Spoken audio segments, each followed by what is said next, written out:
প্রচণ্ড দুর্যোগে রাত গেছে গতকাল, প্রচণ্ড ঝড় বৃষ্টি এবং টেম্পারেচার তো মাইনাসেই নেমেছিল সকাল থেকে। এখনও আমরা ঠিক করে উঠতে পারিনি যে কোন দিকে যাব বা কীভাবে কী করব, কারণ আজকে আমাদের 21 কিলোমিটার দূরে ফালুট যাওয়ার কথা, পুরোটাই হাঁটা ট্রেকের পথ। প্রচণ্ড বৃষ্টি, বুঝতেই পারছো অবস্থা, আর ভেঙে বলার দরকার নেই। কিন্তু একটুখানি আশার আলো যেন দেখতে পাচ্ছি সামনে, দূরে কিন্তু কাঞ্চনজঙ্ঘা ভিজিবল হচ্ছে, যেটা এতক্ষণ একদম ঘন কুয়াশায় ঢাকা ছিল। তো এর আগের এপিসোডগুলোয় তোমরা দেখেছো আমি কিভাবে কলকাতা থেকে শিলিগুড়ি, মানেভঞ্জন, টংলু, সান্দাকফু পেরিয়ে আলে পৌঁছেছি। আর আজ আল থেকে আমাদের মেন ট্রেক, অর্থাৎ আল থেকে সান্দাকফু প্রায় 20 কিলোমিটারের পাহাড়ি রাস্তায় ট্রেক শুরু, হেঁটে যাওয়া। আমরা এখনও কোন পথে যাব, আমরা উপরে ফালুট উঠবো নাকি আমরা ব্যাক করবো, সেই ডিসিশনটা এখনও আমরা পুরোপুরি নিতে পারিনি। মেঘ আর কুয়াশা তো সারাক্ষণের সঙ্গী ছিল, কিন্তু গতকাল দুপুরের পর থেকে তার সাথে যোগ দিল শিলাবৃষ্টি আর প্রচন্ড ঝড়। আর কাল প্রায় সারা রাত ধরে চলতে থাকে এই দুর্যোগ। বারবার মনে হচ্ছিল যে আজকের দিনটা কি আমরা স্টে করে যাব নাকি আগে এগোবো। চলো জয়মা বলে আমরা বেরিয়ে পড়লাম ফালুটের উদ্দেশ্যে। একটু লেট হলো, ঘড়িতে এখন প্রায় 8টা। তো টোটাল গ্রুপ মিলে আমরা বেরিয়ে পড়লাম, কিন্তু এই যে 1 ঘন্টা লেট হয়ে গেল, এর ফল হয়তো আমাদের পরে ভুগতে হতে পারে, তাই ভিডিওটা অবশ্যই শেষ অবধি দেখবেন। আর এখানে আরও একটা ডিসক্লেমার বলে দিই যে এখানে কিন্তু আমাদের বেরোনো হয়তো এই ওয়েদারে উচিত হয়নি, কারণ গাইডও কিন্তু একটু সন্দেহ প্রকাশ করছিলেন। 21 কিলোমিটারের মতন রাস্তা, 8 ঘন্টা বলছেন, বাট আমাদের ক্যালকুলেশনে মোটামুটি 10 ঘন্টার মতন টাইম লাগবে। তো শুরু করলাম যাত্রা। আর একটা আমরা লাগেজগুলো, এখানে আমাদের সাথে ছোট কচ্চর যাচ্ছে, তো তার সাথে দেওয়া হয়েছে, বাট আমি চেষ্টা করছি নিজে বওয়ার। অ্যাজ তোমরা জানো আমি এই ব্যাপারটার একটু বিরোধী অ্যাজ অ্যানিম্যাল লাভার। সো শুধু অ্যাজ এ অ্যানিমাল লাভার না, একজন শুভ বুদ্ধি সম্পন্ন মানুষ হিসেবেও আমার মনে হয় যে এটা আমাদের কর্তব্য যে নিজের লাগেজটা নিজেই বয়ে ওঠা। আমরা যদি ঘুরতে যেতে পারি তো নিজের লাগেজটাও নিজে বইতে পারি, কারণ এই ছোট ছোট প্রাণীগুলোর ওপর অত্যন্ত অত্যাচার, টর্চার করা হয় এই লাগেজগুলো বওয়ার জন্য। আর সারাটা জীবন এত কষ্ট করে কাজ করার পর কখনো যদি এদের কখনো অসুস্থতা বা শরীর খারাপ বা আহত হয় বা বয়স হয়ে যায়, তাদের কিন্তু তখন আর টেক কেয়ার করা হয় না, খেতে অবধি দেওয়া হয় না, ছেড়ে দেওয়া হয়। এই অত্যাচার কিন্তু বন্ধ হওয়া উচিত। আর আমরা সাধারণ মানুষরা সচেতন না হলে কিন্তু এই অত্যাচার বন্ধ হবে না। তাই আমি এদের দিয়ে মাল বহনের সম্পূর্ণ বিরুদ্ধে।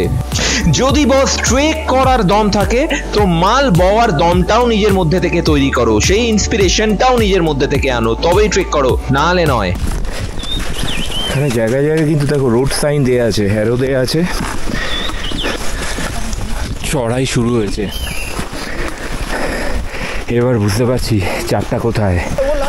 এই জায়গায় একটুখানি ফোনে টাওয়ার পাওয়া গেছে, সবাই আমরা চেষ্টা করছি একটু ফোন টোন করে বাড়ির সাথে যোগাযোগ করে নিতে।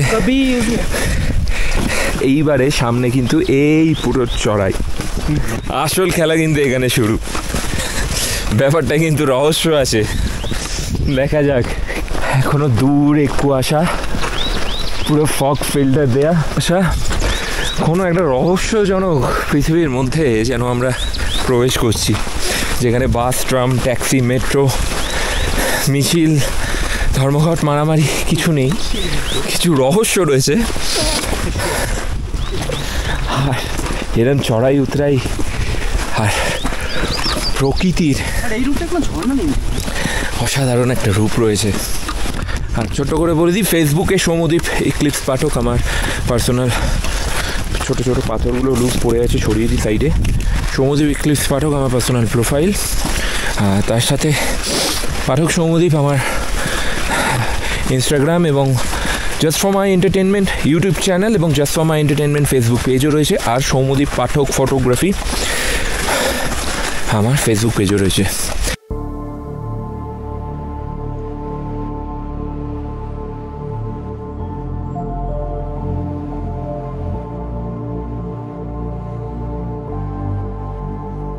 মানে আচ্ছা, আমরা কিন্তু ফালুট থেকে 17 কিলোমিটার দূরে।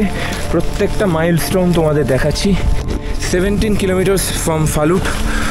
রাস্তাটা কিন্তু খুব একটা কম না, 17 কিলোমিটার পাহাড়ি রাস্তায়, মানে বিশাল দূরত্ব। এই দেখো, এইখানে একটা গাছ সম্পূর্ণ পোড়া। তো এখানে বলছে অনেকে এগুলো বাজ পড়ে হয়েছে। সামনে এই যে গাছটা দেখছো আমার লাঠির বরাবর, এখানে এই যে ছোটা গাছটা, এটাও হয়তো বাজ পড়েছে।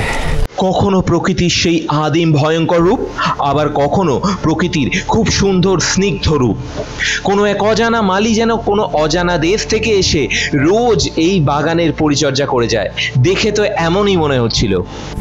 अच्छा, इस वैली का नाम क्या है? चाराते चाराते चाराते।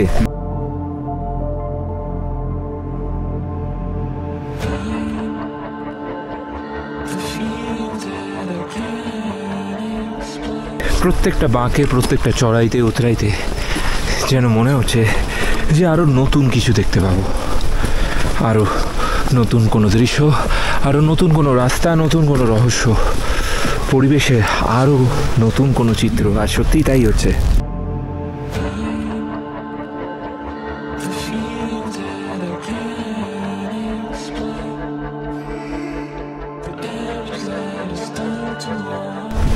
নাম জানি না, হয়তো কোনো নাম আছে কিন্তু আমরা জানি না। ছোট্ট লেক, কি অসাধারণ, তাই না?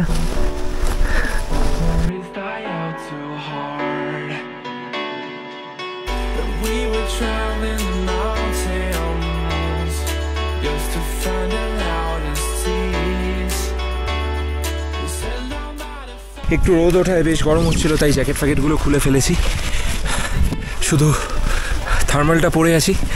আর দেখো, এক জায়গায় এসেছি, এখানে একটা ছোটো হোমস্টে টাইপের রয়েছে।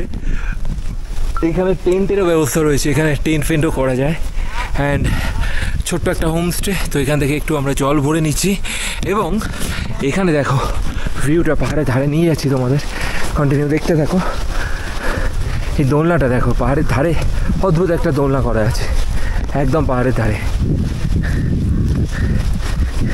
দেখি কিরম ভিউ আছে এখানে।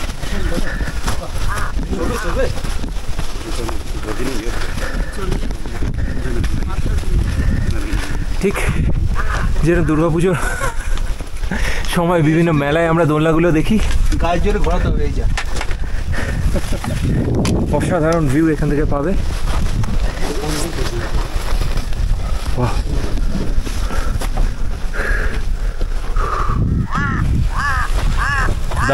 তার কাকের ডাক, চমড়ি গাই রয়েছে। আমরা একটু রেস্ট নিয়ে আবার চার হাতি বলে এই জায়গাটাকে, চার হাতি। তো থক্কম ভ্যালি। তো এই জায়গাটা আমরা আল থেকে ফালুট যাওয়ার পথে পরে, আল থেকে প্রায় 5-6 কিলোমিটার পর পড়বে ট্রেকিং রুটে।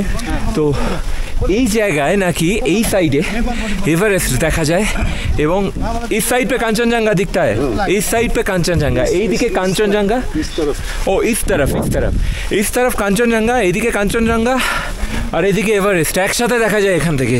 দারুণ জায়গা। আজকে যদিও কুয়াশা রয়েছে, দেখা গেল না, তোমরা দেখতেই পাচ্ছ, বাট দারুণ জায়গা। এখানে একসাথে এভারেস্ট এবং কাঞ্চনজঙ্ঘা দেখা যায়, বুঝতেই পারছো। আর তারপরেই পরিবর্তিত হতে থাকলো ভূপ্রকৃতি। পথ যেন আরো বেশি দুর্গম হতে শুরু করলো, ঠিক যেন অঙ্ক বইয়ের শেষের দিকের কঠিন অঙ্কগুলোর মতন।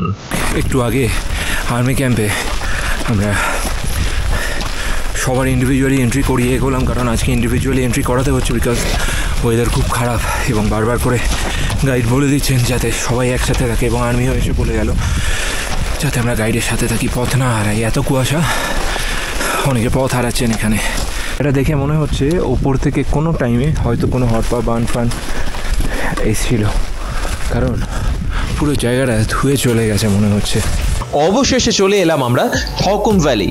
কিন্তু কি অদ্ভুত ব্যাপার, যে রাস্তাটা দিয়ে আমরা যাচ্ছিলাম সেই রাস্তাটা কারুর বাড়ির গোয়াল ঘরের মধ্যে দিয়ে গেছে। হয়তো মেন রাস্তা সেই হটপা বান বা কোনো ধসে গেছে, তার জন্যই এই ব্যবস্থা। কিন্তু যাই হোক, ছোট্ট এক বন্ধুর সাথেও দেখা হয়ে গেল, ছোট্ট এক চমড়ি গাইয়ের সাথে।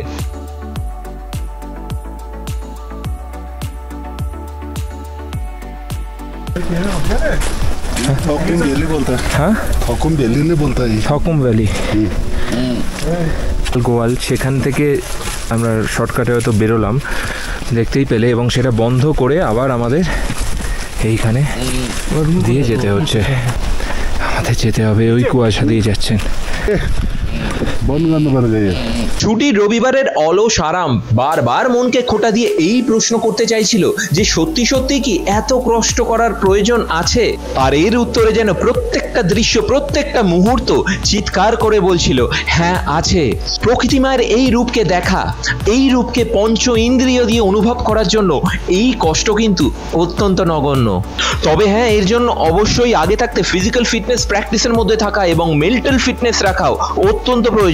আমরা সব কিছু ধ্বংস করে প্রকৃতিকে তারপর আবার গার্ডেন তৈরির চেষ্টা করি, মিনিয়েচার গার্ডেন। বাট সত্যি বলতে দেখো, প্রকৃতি নিজে থেকে, প্রকৃতি মা কি সুন্দর গার্ডেন তৈরি করে দিয়েছে।